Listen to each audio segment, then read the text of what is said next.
N'oubliez pas de rêver, le podcast de ceux qui n'ont jamais cessé de rêver. Ici, ce sont des témoignages inspirants et de la bonne humeur. Je suis Lucie, l'animatrice de ce podcast. Et aujourd'hui, nous accueillons Céline. Bonjour et bienvenue Céline. Bonjour Lucie. Ravie de t'accueillir. Est-ce que tu es contente d'être là? Ah bah oui, complètement honorée de ton invitation. Voilà, un petit peu, j'appréhende un petit peu, mais je suis très contente. Mais non, c'est chill ici sur le podcast. Oui, je sais. Alors, est-ce que tu veux bien te présenter pour démarrer, s'il te plaît? Et tu as le droit de te présenter comme tu le souhaites. Ok. Céline, déjà, 42 ans, maman de deux grands-enfants, parce qu'ils ont 18 et 14 ans. Je trouve que c'est important de le préciser parce que on n'est pas au même moment de la vie généralement, et je trouve qu'avec des enfants de 18 et 14 ans, là, j'ai beaucoup plus de temps pour mon activité comparé à d'autres. Euh, Entrepreneuse que je vois actuellement ou que j'accompagne. Je suis une passionnée de la vie, ou on peut me dire aussi slasheuse ou multipotentielle. C'est des termes qu'on entend beaucoup et je trouve que je me reconnais là-dedans parce que je peux très vite me passionner pour quelque chose et quand je me passionne pour quelque chose, j'y vais à fond. Et c'est un peu le cas de mon activité actuelle. Donc actuellement, je suis community manager et j'aide les entreprises donc plutôt les artisans commerçants, à se développer sur les réseaux sociaux. Et je suis arrivée à ce métier après un parcours de vie un petit peu atypique parce que je ne me destinais pas du tout à ça. Top. Est-ce que tu veux bien raconter comment on s'est rencontrés? Grâce à qui? Alors, ouais, grâce à qui? Grâce à une personne formidable qui est ta sœur. Donc, je pense que tout le monde connaît, c'est mondialement connu, Kiwi et compagnie. Donc, j'avais fait un réel qui avait bien fonctionné.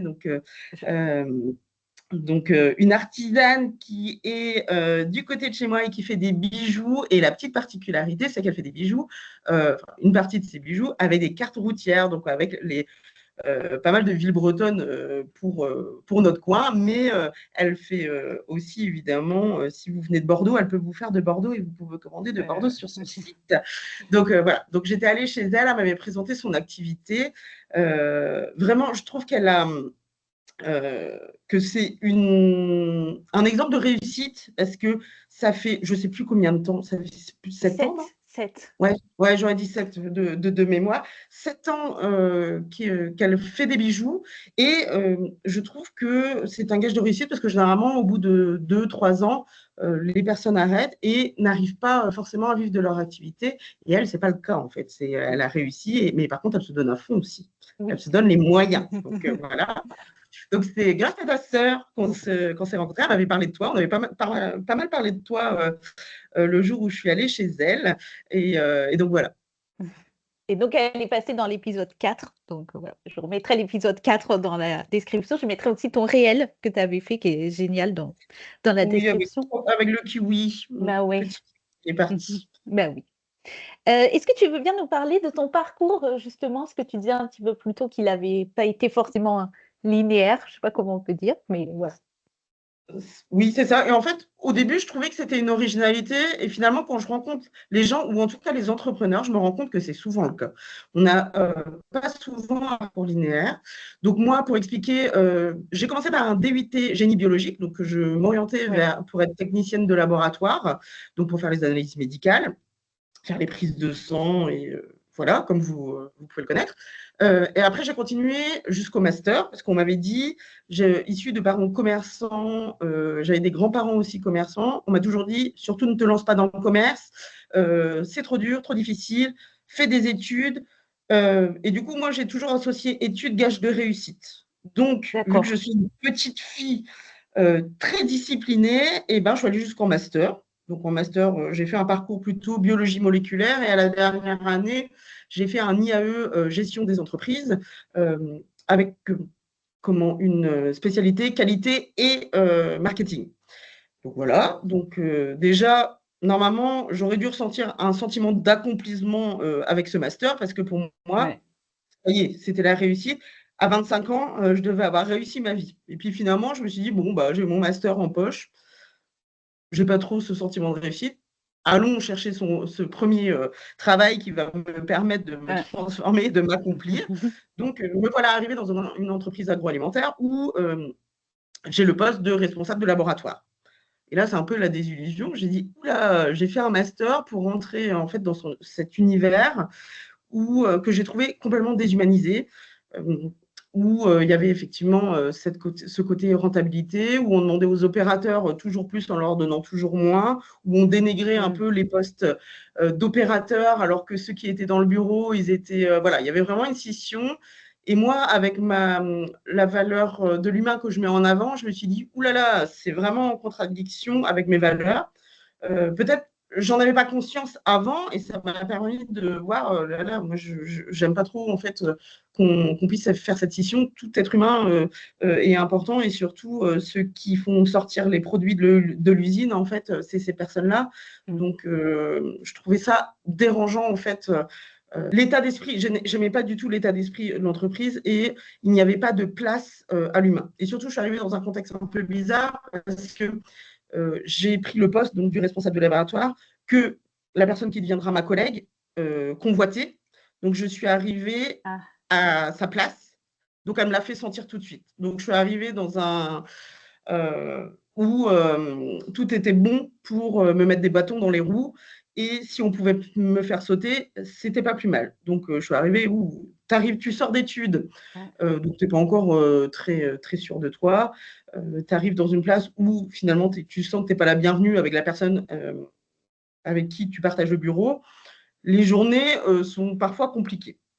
Ensuite, j'ai dû quitter ce boulot-là parce que j'ai un enfant en situation de handicap et avoir des dossiers à ramener à la maison et travailler jusqu'à 20h, c'était plus possible. Donc, j'ai décidé de retourner au laboratoire en tant que technicienne de laboratoire, boulot de 8-16. Voilà.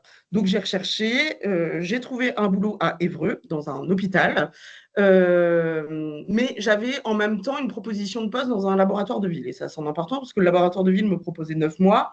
Le laboratoire de l'hôpital me proposait 3 mois. Mais je savais qu'en rentrant à l'hôpital, souvent après, on pouvait continuer et aller vers la titularisation. Donc, je me suis dit, je vais aller aux 2 entretiens et puis je vais demander ce qu'il en est pour voir comment je me sens. Donc, je vais à l'hôpital et là, ils me disent, oui, oui, généralement, les personnes qui rentrent, voilà, c'est que des contrats de contractuels, mais après, le poste est fait pour être pérennisé. Donc, OK, je dis, vous me l'assurez parce que moi, à côté, je refuse quand même un poste de 9 mois qui m'intéresse aussi. Donc, oui, oui, pas de souci. Je n'avais rencontré que la cadre sup à ce moment-là. Et à un moment, le chef de service, donc qui est un médecin, revient et je le rencontre. Donc, il me dit de dérouler mon parcours. Je lui déroule mon parcours, donc en parlant de mon master et le fait que j'avais avant. Donc, j'avais déjà 28 ans à l'époque. Donc, j'étais plus toute jeune non plus. Je n'étais pas sortie d'école comme les DUT qui sortaient à 20 ans. Donc, j'avais déjà 10 ans de plus. Et donc, il lit mon parcours, il me demande de me présenter. Et là, il me regarde, il me dit, je ne vois pas pourquoi on vous a recruté. Et quand tu as 28 ans, waouh, c'est une claque que tu te prends dans la figure. Tu dis, comment ça? Ouais, c'est violent. Ouais, c'est violent. Et là encore, tu vois, il y a le côté humain. Je me suis dit, mais comment on peut faire ça déjà à quelqu'un? Enfin, tu le dis après coup, parce qu'au début, tu ne comprends pas. J'arrive même pas à réagir. Donc, je me justifie. Pourquoi? Mais si, j'ai les compétences. En fait, ce n'était pas du tout un problème de compétences. Ce que j'ai su après, c'est que cet homme-là avait pour habitude d'embaucher déjà que des femmes, des jeunes, et plutôt à son goût en plus physiquement. Mais il a été après poursuivi pour ça. Mais c'est incroyable. Mais toi, tu vois, ça fait 2 postes, tu rentres dans la vie active. Il y a le côté de l'usine où tu arrives, où tu sens que ça va être de la guerre. C'est un parcours du combattant et que tout le monde ne veut pas être ton ami. Tu rentres là, on t'exclut parce que finalement, on me l'a fait ressentir, tu as trop d'études. C'est pour ça que le master, en fait, je trouvais que c'était un gage de réussite. Et ma vie m'a montré que finalement, les études, ça peut être un handicap aussi. Donc, c'est la première fois où on me dit, non, ton master, je ne vois pas pourquoi on t'a embauché là. Et puis, entre guillemets, tu ne feras pas le taf. Alors que j'exécutais très bien les tâches. Donc, au bout de 3 mois, on me remercie. Ce qui était déjà un choc. Après, heureusement, j'ai trouvé un laboratoire adoreux qui m'a accepté, où j'ai pu rencontrer des belles personnes. Et il y a des belles personnes qui viennent dans…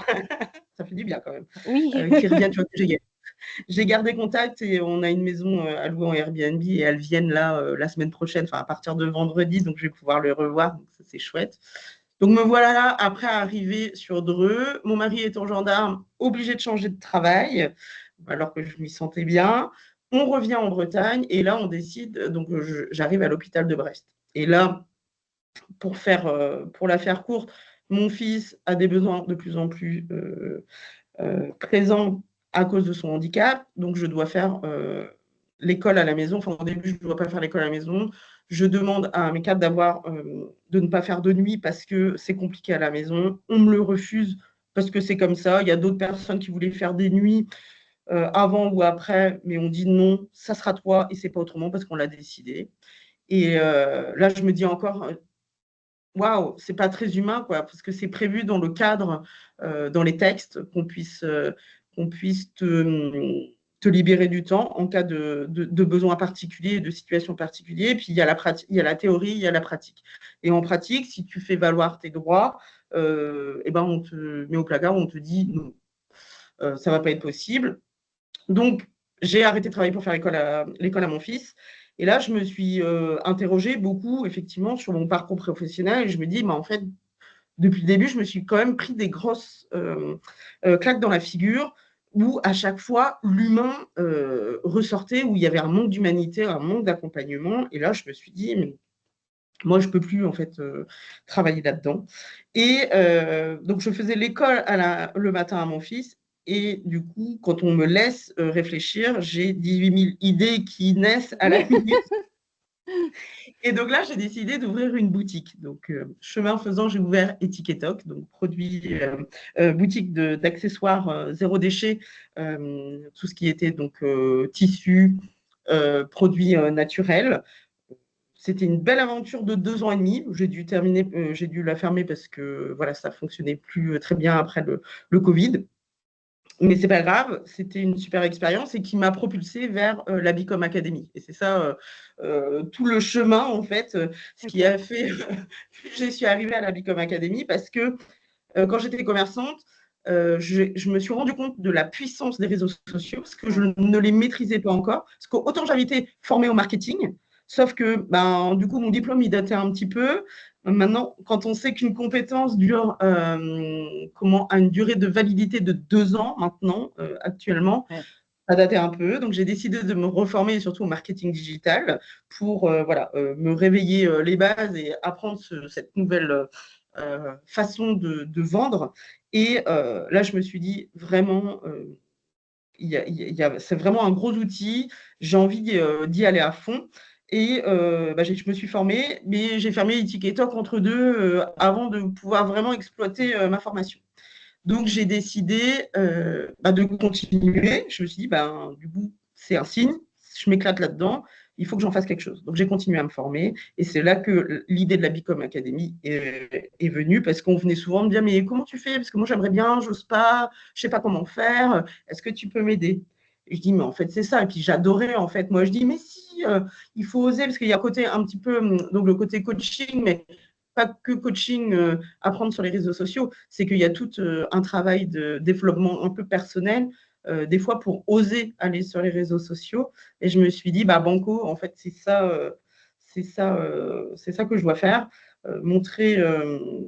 leur montrer le chemin de comment le faire et qu'on peut le faire sans crainte. Et voilà, parce qu'il y en a beaucoup qui ont peur de se montrer, mais il n'y a aucune raison. Et qu'est-ce que tu aimes, toi, particulièrement sur les réseaux sociaux? Le partage, la transmission, enfin, qu'est-ce qui t'anime particulièrement? Moi, c'est rencontrer les gens.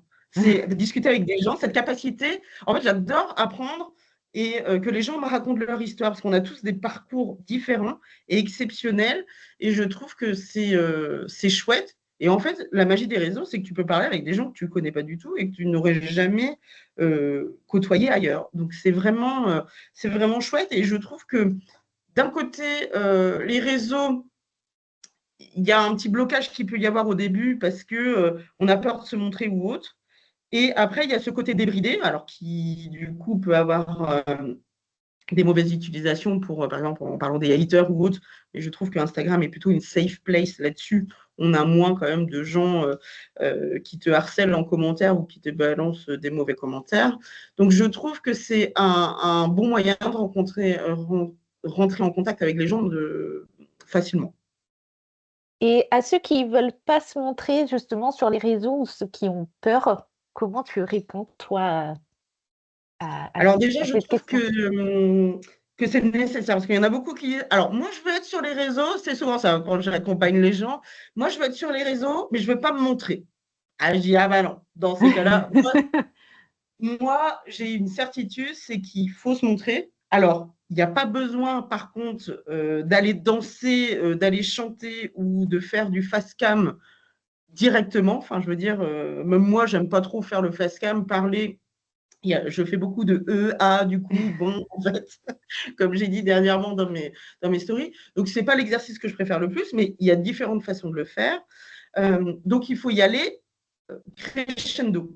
C'est un jour, on va se montrer, juste se filmer de dos en train de créer, ou se filmer, filmer juste ses mains en train de créer. Bon, je pense que personne n'est complexé de ses mains à tel point qu'il ne veut pas montrer ses mains. Donc, on commence comme ça. Et en fait, généralement, c'est le déclic, c'est que on ne se rend pas compte. Après, de fil en aiguille, on se montre un peu plus. On envoie une vidéo, finalement, on est de dos complètement. Et en fait, il ne s'est rien passé. On n'a pas eu d'insultes. On n'a pas eu, je ne sais pas, Tata Janine qui nous a dit non, mais c'est complètement Indécent. ridicule ce que tu fais. Ouais, indécent. Et même les gens, souvent, ils ont un bon retour. Ils font oh, c'est trop cool, c'est sympa de te voir. Et en fait, les gens se disent mais en fait, les gens, ils aiment bien. Donc, c'est comme ça. En fait, c'est l'effet boule de neige. Il faut oser. La première étape, je dirais, c'est montrer déjà un petit bout de peau. Se montrer de dos, ça sera déjà pas mal. Tu as un réseau social préféré? Bah, Instagram, du coup. Instagram parce que c'est une safe place, je trouve. Et qu'on peut... la façon de consommer, voilà, pour tout. Est-ce qu'il y a un compte que tu apprécies particulièrement, que tu suis? J'aime beaucoup. Alors, en artisane, elle va dire que je la cite à chaque fois, c'est Forever Green Family. C'est une artisane que j'ai rencontrée. En fait, on s'est rencontrés physiquement parce que quand j'étais justement sur Danville, que je travaillais à Dreux, nos enfants étaient dans la même école et du coup, on est voilà, nos enfants, ils s'invitaient aux anniversaires, ils faisaient du cirque ensemble, bref. Et elle s'est développée à ce moment-là, et depuis, je la suis, et j'ai vu, du coup, sa com se développer. Et faut dire qu'elle est à fond dedans. Elle faisait des livres, elle rédigeait des livres sur ses créations, donc elle est très créative déjà à la base, mais sa com est incroyable. Donc voilà. Donc si j'ai un compte, et ses produits sont incroyables aussi, ce n'est pas que la com. Je les avais dans ma boutique chez Etiqueta d'ailleurs. Donc voilà. Donc une créatrice là. Autrement, pour le développement pro, j'aime beaucoup The Bee Boost. On en parlait, tu m'as laissé un commentaire tout à l'heure. Oui. Je suis beaucoup Aline Bartoli de The Bee Boost parce que je trouve qu'elle est nature en fait. C'est une personne accessible, on a l'impression de se reconnaître, quoi. C'est Madame Tout le Monde, accessible, et on pourrait se projeter un petit peu dans son histoire et se dire si, en fait, pour moi, ça serait possible aussi. Je suis d'accord. T'es d'accord? Bah oui, Parce que j'aime Aline, moins. elle va être Vas-y, taguée vas-y. dans plein d'épisodes. C'est vrai. Et Mais par contre, j'aime pas, tu vois, ces comptes de gagner 10 000 euros grâce au digital nomade, et je suis à Dubaï, enfin, tu vois, ça, c'est une mauvaise image parce que déjà, on ne sait pas vraiment s'il y arrive, on ne sait pas vraiment s'il gagne. Enfin, j'ai pas l'impression que ça soit de la real life, quoi, en fait.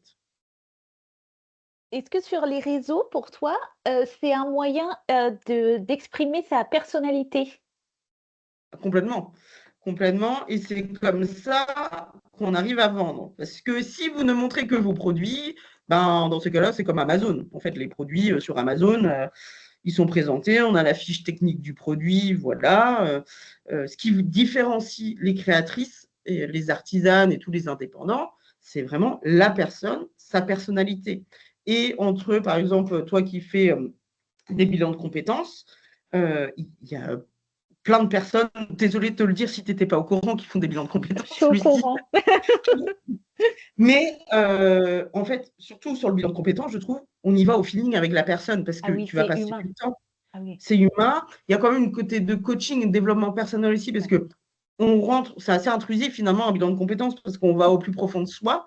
Donc si tu t'entends pas avec la personne et si Ouais. tu vas pas au feeling de la personne, bah, c'est mort. Enfin, je veux dire, ton Mm. bilan de compétences, il servira à rien. Donc c'est important, je trouve, de mettre sa personnalité en avant sur les réseaux parce que c'est pour ça que la personne va te choisir. Et pour les artisans, c'est pareil.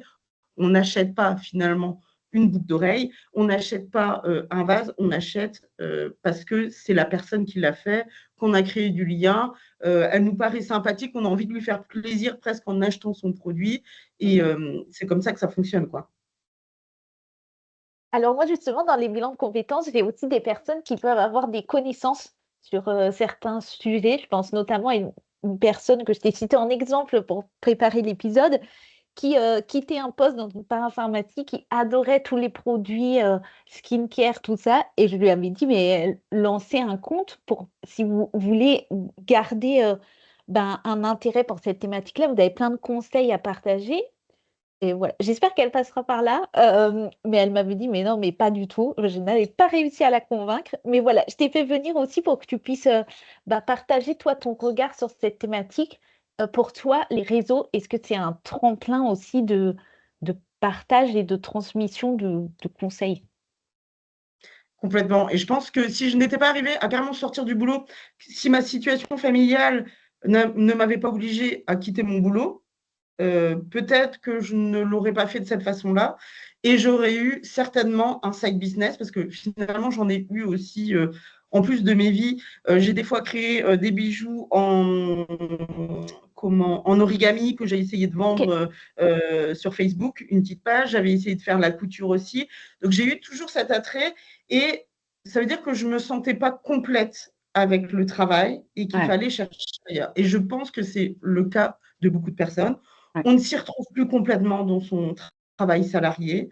On a besoin d'un accomplissement autre. Et c'est surtout aussi cette quête souvent de sens et de respect des valeurs qu'on ne trouve plus en fait. Et au lieu de tout quitter parce que bah, il y a quand même le côté financier, on peut des fois Ouais. pas tout quitter comme ça, et ben ça permet effectivement de garder un équilibre, de retrouver un petit peu de joie de vivre et effectivement, comme tu dis, son boulot devient plus vivable et gérable, on y prend plus goût et finalement euh, il est plus supportable, même si c'est pas rose tous les jours, parce qu'on a cette autre activité à côté. Et je trouve c'est que trouver un équilibre et développer son activité à côté, c'est une chose formidable. Après, il y en a beaucoup qui disent oui, enfin, j'ai pas le temps, je travaille, j'ai les enfants, tout ça. Mais en fait, à nous de gérer à quelle vitesse on veut Oui, y aller, en fait. Si on peut y mettre 2 heures dans la semaine, bah, on n'y met que 2 heures dans la semaine. Si on peut y mettre une demi-heure par jour, on y met une demi-heure par jour. Mais je trouve que pour l'épanouissement personnel, oui. c'est incroyable. Et c'est vrai que les réseaux sociaux ont ça. On n'a pas besoin d'ouvrir, parce qu'avant, quand les réseaux, tout ça n'existait pas, même avant de l'ère jadis naguère, quand on était jeune, quand il n'y avait pas Internet, bah, tu étais obligé d'ouvrir une boutique et d'être présent physiquement. Donc, en fait, Ouais. on n'avait pas cette possibilité-là. Alors que le réseau et Internet nous offrent un maximum de possibilités, effectivement, d'aller se découvrir. Et pour un faible coût, j'ai envie de dire, les réseaux, c'est gratuit. Qu'est-ce que ça te coûte de te lancer, quoi? Enfin, Ouais. au pire, tu as développé ta passion, au mieux, tu réussis. Donc, il Oui. n'y a rien il y a rien de dramatique à se lancer, quoi. Bah, surtout, je trouve quand c'est une thématique, là, voilà, je pense à la conseillère là, avec tous ces conseils de produits. Voilà, il n'y avait pas forcément l'envie de vendre, il y avait vraiment ce côté conseil et partage. Et je trouve qu'aujourd'hui, mais c'est une plateforme assez accessible. Et après, effectivement, j'ai des personnes aussi que j'accompagne qui sont créatives et où là, il y a vraiment ce côté de montrer ses créations, mais ça peut être aussi sans intention de vendre, mais uniquement pour ce côté partage et plaisir d'une thématique en particulier. C'est ça. Et je ne serais pas étonnée, tu vois, si elle avait commencé à donner ses conseils, elle se serait peut-être pris au jeu. Elle aurait adoré faire ça. Ça lui aurait donné peut-être d'autres opportunités qu'elle n'aurait pas vues au préalable. Donc, au début, ce n'était pas une idée d'activité salariée ou d'en faire autre chose. Et puis, finalement, ça lui emmène des rencontres, ça lui emmène des offres supplémentaires parce que finalement, peut-être qu'une autre pharmacie aurait été intéressée de son profil pour faire la communication Oui, sur, c'est sûr. sur les produits. En fait, on ne sait jamais où cela peut nous emmener, quoi. Non. Et c'est ça qui est génial. Donc oui, moi je serais. C'est dommage qu'elle t'ait pas écoutée parce que voilà, moi je suis convaincue de ça aussi. Je lui enverrai l'épisode. Bonne idée. Est-ce que pour toi, les réseaux, ça peut être simple parce qu'on a aussi dans les freins un frein technique parfois? Oui, alors c'est sûr que ça demande en fait une pratique, tout simplement. C'est effectivement, alors moi, si vous me demandez, maintenant je trouve ça hyper simple. Enfin, c'est vrai que cette friction d'entrée où on se dit la technique, en fait non, il faut y passer du temps et on y arrive facilement. Mais c'est là où ce qui est important, c'est on a envie, si on a envie d'y aller, maintenant il y a quand même beaucoup de solutions grâce au réseau ou YouTube ou machin, où il y a des tutos pour pour nous aider à nous lancer. Donc, si seule la technique nous bloque pour nous lancer, j'ai envie de dire c'est une fausse excuse parce que maintenant, on a tous les moyens de réussir et quand on veut, on peut. En fait, moi, les personnes qui disent oui, mais j'ai envie, mais et qui se trouvent toujours des excuses, parce qu'on se trouve tous des excuses, c'est qu'on n'a peut-être pas vraiment envie d'y aller parce que moi, souvent, c'est comme ça, tu vois, j'ai toujours eu cette façon de fonctionner. J'ai une idée, dans la tête, ça se met en place. Je ne m'écris pas forcément sur cahier ou autre. Je vois que les idées se mettent en place, le projet se construit, et il y a un moment où je vois toutes les loupiottes qui sont allumées, et je me dis, bah, en fait, go, on y va. Ça a marché comme ça pour Etiqueta, ça a marché comme ça pour la Bicom Academy, et les projets dans la Bicom Academy, ça marche comme ça. Tu vois, là, je veux lancer mon podcast aussi. Je me suis dit, alors, attends, mais en fait, mais qu'est-ce que je vais raconter? Ah, bah, si, je trouve les sujets, je sais que je vais raconter ça, ça, ça. Au niveau de la technique, ok, bah, je regarde. Donc, bah, je prends le temps de regarder quand j'ai du temps libre, de temps en temps, d'écouter des vidéos de gens qui ont lancé leur podcast. En fait, tu trouves des solutions pour tout, quoi. Donc, pour moi, c'est facile et quand on veut, on peut. Parce que pour moi et ma sœur, tu es la pro de CapCut, quoi, tu vois? Tu nous Ouais, mais c'est parce que j'y passe du temps et je manipule. Et puis, c'est surtout, tu sais, ce truc, quand je vois quelqu'un faire quelque chose, je me dis, ah, comment il a fait ça? Et ça m'énerve tant que j'y arrive pas. J'ai ce côté un petit peu psychopathe. Quand je vois un effet spécial qui est fait sur les yeux, je dis, ah, j'ai envie de le reproduire. Et donc, je commence, vu que je comprends les fonctionnalités CapCut, je dis, ah, il a dû faire comme ça. Et je teste jusqu'à ce que j'y arrive, quoi. Mais ça demande du temps. Se lancer sur les réseaux, c'est aussi un apprentissage de nouvelles compétences et de qualité. Et c'est toujours un plus parce que moi, je parle souvent à mes clients, bah, il y a des compétences qui peuvent aussi s'acquérir, qui se développent, qui nous démarquent. Pour toi, quelles sont-elles, ces compétences, ces qualités qu'on peut développer, via les réseaux? Bah, c'est toute la compréhension de la vente, en fait. Parce que vendre, c'est pas juste seulement proposer un produit, mettre un prix, avoir un acheteur en face. C'est toute la compréhension de la psychologie de l'acheteur euh, et la compréhension de comment communiquer pour justement le toucher. Et en fait, ce qui arrive généralement sur les réseaux et qui arrive vraiment de faire des réseaux un levier de vente, c'est qu'ils ont compris ça. Ils ne montrent pas seulement leurs produits, c'est qu'ils répondent vraiment à un besoin de leurs clients. Et ça veut dire qu'ils ont une compréhension assez poussée de leurs clients. C'est pas juste, je suis la femme de entre 35 et 45 ans qui a 2 enfants et qui travaille, quoi. Il faut aller vraiment loin dans la compréhension de son client type pour pouvoir lui parler parce que, en fait, les réseaux sociaux, c'est un endroit, c'est un petit peu le rendez-vous, la série Netflix des gens qui vont se poser le soir. Ils vont se poser soit sur Netflix, soit sur les réseaux sociaux et finalement, tu deviens leur petite série préférée. En fait, c'est l'objectif, c'est de devenir leur petite série préférée.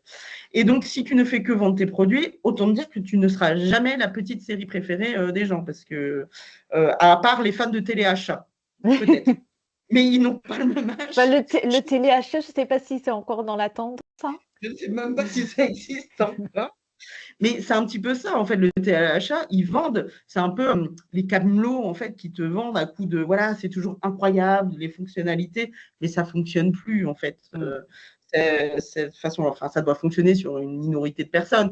Mais là, les gens, ils ont envie de créer du lien, ils ont envie de passer du temps avec toi sur les réseaux et que tu deviennes leur petite série Netflix. Ils ont envie de savoir, lui-ci, qu'est-ce qui lui est arrivé dans la journée. Alors, pas forcément personnel, on choisit toujours ce qu'on a envie de Ouais. dire, mais ça peut être que dans ta vie professionnelle, mais tu peux aller raconter, effectivement, j'imagine que ça t'arrive de rencontrer en coaching ou en bilan de compétences des personnes plus ou moins agréables ou des anecdotes ou des choses touchantes, et ben, tu leur racontes ça.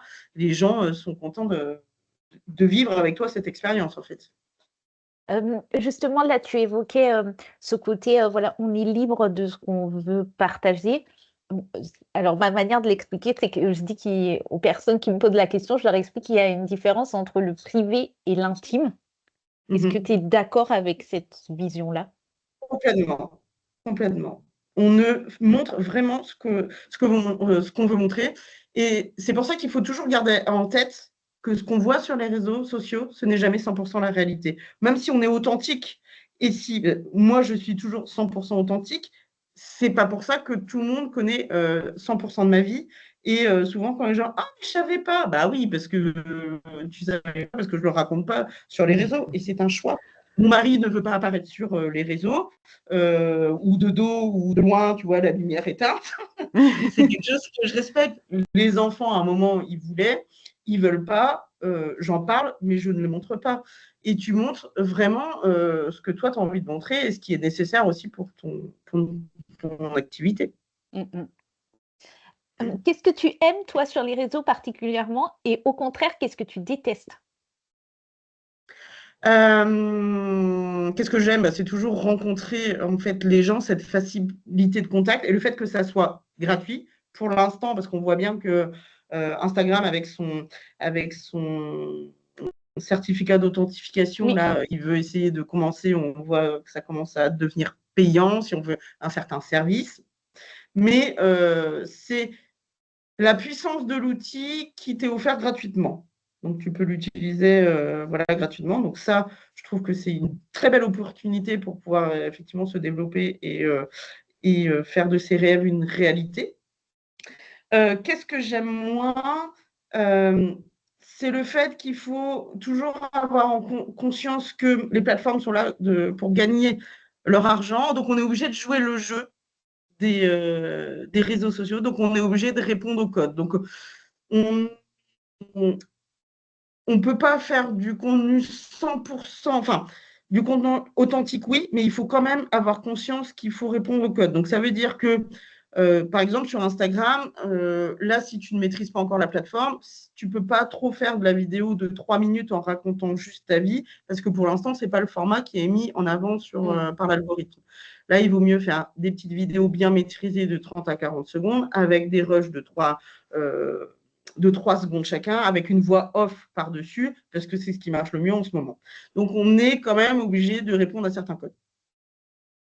Et justement, tu as évoqué l'authenticité. Est-ce que tu veux bien en donner une définition et aussi ta vision sur ce sujet-là? Waouh! L'authenticité, pour moi, c'est vraiment être naturel, que ça ne soit pas calculé, que ça soit la vérité, quoi. Une notion de vérité, que ça colle à la réalité, qu'on ne s'invente pas une fausse vie. Tu vois, je parlais des créateurs de contenu qui sont à Dubaï. Alors, c'est peut-être leur vraie vie. Est-ce qu'ils ne sont pas allés juste passer un mois de vacances comme on pourrait le faire à Dubaï, en Thaïlande ou je ne sais pas où, À juste Bali. pour faire, ou à Bali, voilà, pardon. À Bali, même c'est la destination tendance, juste pour créer leur année de contenu en un mois, enfin tu vois. Donc il faut vraiment dire le vrai. Quand ça va pas, eh ben, on dit que ça va pas. Quand ça va, on dit que ça va. Donc voilà, pour moi, c'est ça l'authenticité. Vraiment être transparent et être vrai. Ok. Est-ce que tu aurais 3 conseils à partager pour quelqu'un qui se lance ou qui souhaite se lancer sur les réseaux? Alors déjà, de ne pas avoir peur, d'oser, parce qu'il n'y a rien de grave qui se passe. Donc on peut y aller à son rythme. Je dirais quand même de se former. Alors soit sur les réseaux sociaux, il y a déjà plein de tips, plein de comptes à suivre pour bien démarrer, parce qu'un compte qui est bien démarré, ça va progresser plus facilement qu'un compte qui a été mal construit et qu'on essaye de récupérer par la suite. Donc voilà, donc bien s'informer pour mettre les bonnes bases dès le début. Voilà, donc oser. Donc, c'était plutôt le premier. Et, euh, et le troisième, c'est surtout avoir défini l'objectif du compte. Est-ce que c'est juste pour raconter ma vie? Est-ce que c'est vraiment pour développer mon activité? Parce que on met pas les mêmes intentions, on met pas la même énergie et on n'a pas la même stratégie. Si c'est juste un compte pour rigoler, ben vas-y, fais-toi plaisir et ouvre ton compte et éclate-toi, quoi. Mais si tu l'ouvres pour développer ton activité, là, tu vas être obligé de définir bien ton client cible, de définir un objectif, de définir ta ligne éditoriale, parce que justement, il va falloir donner à manger, entre guillemets, à ton audience de la bonne façon pour le conduire petit à petit vers l'achat.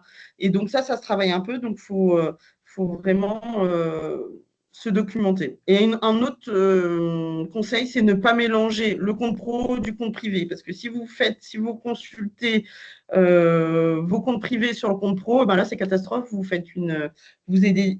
vous éduquez mal l'algorithme et du coup, il est perdu. Donc, quand vous créez un réel, il ne sait plus s'il faut l'envoyer au magasin de déco parce que vous n'arrêtez pas de regarder la déco ou aux personnes qui aiment bien les bijoux parce que vous faites des bijoux, quoi.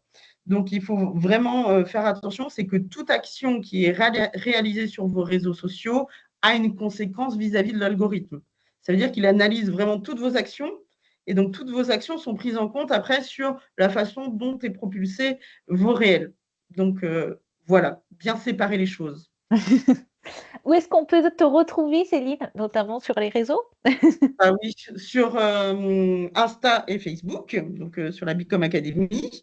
Et peut-être bientôt sur le podcast. J'admire ton podcast et j'espère un jour que le mien va aboutir. J'ai enregistré l'introduction, c'est déjà pas mal. Et j'ai les scripts des 3-4 premiers épisodes, mais je n'ai pas trouvé le temps de le faire. Et donc, je t'inviterai avec plaisir d'ailleurs à Trop bien, passer. je viendrai. Il a un nom, le podcast? Oui, Blablabise. Blablabla. J'avais pas retenu, j'avais vu là. Ouais. Trop bien. Et le podcast qui n'existe pas encore. Mais bientôt. Après l'été, peut-être, j'arriverai pendant l'été. Donc voilà, essentiellement Instagram. Après, j'ai mon site internet aussi, la newsletter pour avoir des infos chaque semaine, des infos gratuites pour aller encore plus loin. Donc voilà. Top. Bon, Céline, c'est l'heure de la conclusion. Si tu as un dernier message à partager, et voilà, la seule consigne, c'est de terminer par n'oubliez pas de rêver. Je t'écoute. Alors déjà, dans ma vie, j'ai osé, parce que je pense que c'est les conditions de ma vie. Ça veut dire que j'ai eu un mari gendarme, donc j'ai dû oser changer de boulot. Enfin, je n'avais pas le choix, j'ai changé de boulot. Après, j'ai changé de boulot parce que mes contraintes familiales me l'imposaient. Mais en fait, à chaque fois, je me suis dit que c'est toujours enfin, ça a été toujours des bonnes choses pour moi. Il s'est toujours passé de très belles choses ensuite au niveau de mon développement professionnel. Donc, je dirais oser, même si vous n'avez pas d'impératif qui vous oblige à le faire, parce qu'il y a de belles choses qui vous attendent après. Donc, si vous avez envie de lancer une petite activité en parallèle de votre boulot, osez le faire. Vous avez les réseaux sociaux qui sont là comme outil gratuit et c'est génial. Donc, vous n'avez pas besoin d'y passer des heures Même si on conseille de faire 3-4 posts par semaine, bah, au début, vous n'êtes pas obligé de le faire. Mais juste, osez y aller, ça vous fera que du bien. Au pire, vous avez gagné en confiance. Au mieux, ça marche. Donc, c'est que génial. Donc, allez-y et n'oubliez pas de rêver. Génial, merci beaucoup Céline. De rien, merci à toi de m'avoir invité. C'était vraiment chouette. Trop chouette, à bientôt. À bientôt!